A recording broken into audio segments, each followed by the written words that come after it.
be used to illustrate steps in the biscuit method for mixing batters and doughs. We will mix in the dry ingredients, cut in the solid shortening, add liquid, and then manipulate to develop the appropriate amount of gluten. This is the method typically used with biscuits, but is also used with pastries, shortcakes, and some quick breads. Baking powder biscuits are typical of recipes made with this method. The first thing you'll need to do is preheat the oven according to recipe directions. For this recipe to 425. For baking biscuits, you will need the following ingredients: 1 cup sifted all-purpose flour, 1 1/2 teaspoon baking powder, 3/8 teaspoon salt, 3 tablespoons shortening, and 1/3 cup milk. You will begin by mixing the dry ingredients thoroughly: the flour, baking powder, and salt, and sift them 3 times.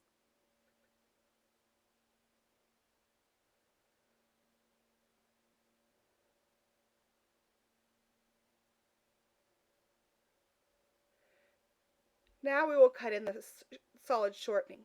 The shortening must be kept solid so that the particles will stay intact and form layers when the dough is rolled.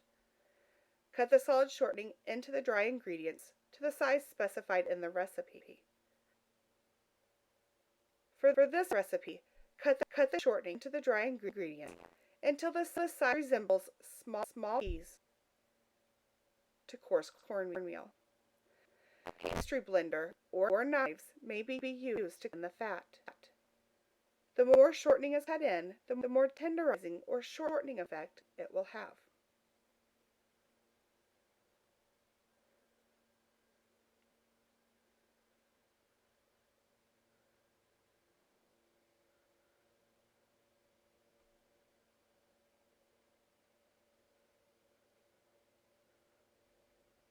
Milk should be added to produce a dough that is as soft as possible, but still manageable. In this recipe, 1 cup is added. Make well and add the lid all at once. Stir it quickly into the dry ingredients so that the liquid distribute evenly.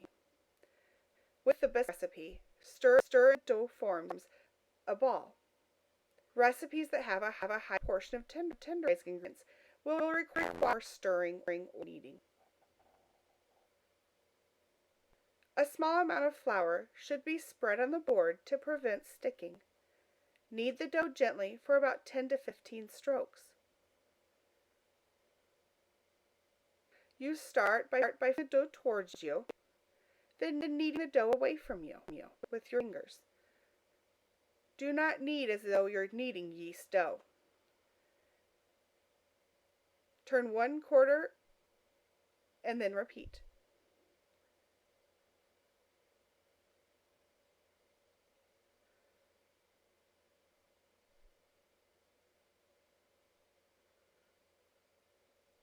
Roll or pat the dough to 1/2 inch for this recipe. For this recipe, you can measure the dough with a ruler to ensure proper thickness.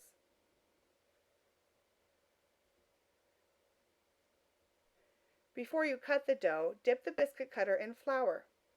Cut the biscuits close to one another into the edge to avoid excess dough for re-rolling. Biscuits from re-rolled dough are tougher and drier than from the first rolling. However, if biscuits are cut too close to the edge, they may not have sides and tops.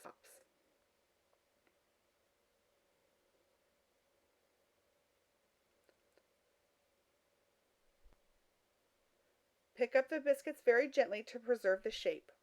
Biscuits are baked on a pan with no sides or very shallow sides to ensure even baking. It is not necessary to grease the pan for plain biscuits. Bake according to recipe directions until golden brown. This recipe suggests 11 minutes.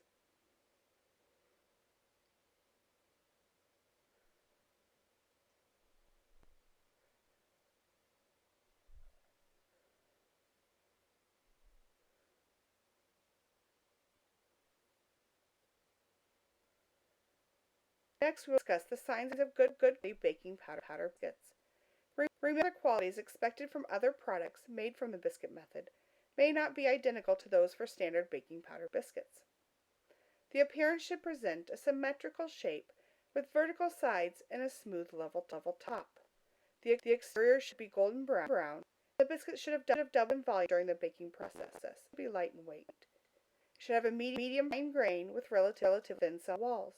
The biscuit have a light, creamy white and have a crisp, tender crust. It should be moist and tender with a mild flavor. If plain biscuits do not have these characteristics, the most likely cause is either an inappropriate amount of manipulation or an incorrect amount of liquid.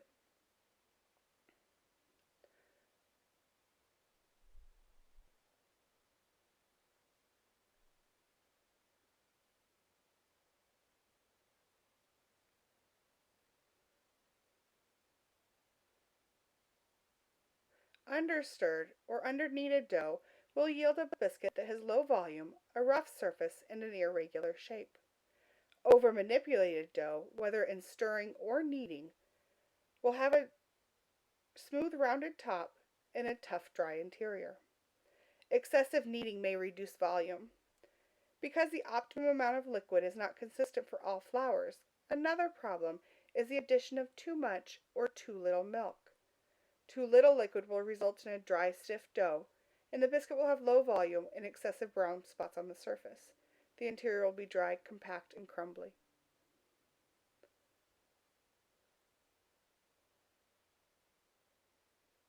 Too much liquid will cause the dough to be very sticky and hard to handle.